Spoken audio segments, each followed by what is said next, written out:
के पंडाल में बीना वाली आई ना, बीना वाली आई ना।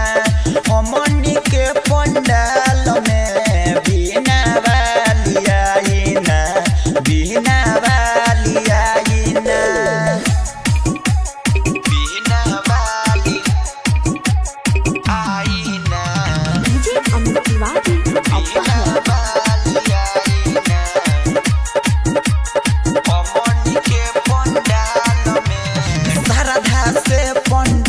सजनी लगा के राउरवास आई ना बेटवा के घर माई करी ना निराश आई ना।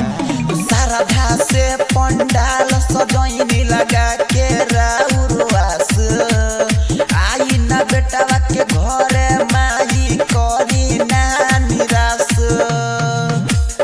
आई ना,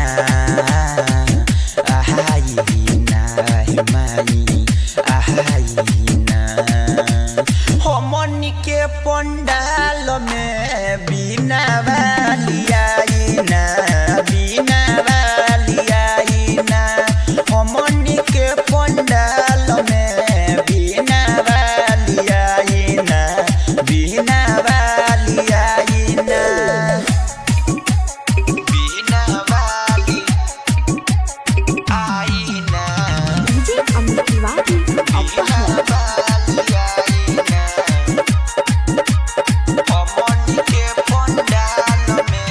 विद्या के दाता रौवे बुद्धि के हई भंडार।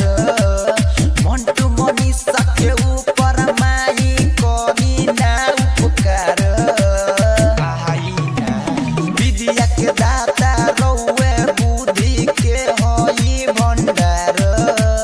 विक्रम बिहारी के ऊपर माई करी ना उपकार आई ना,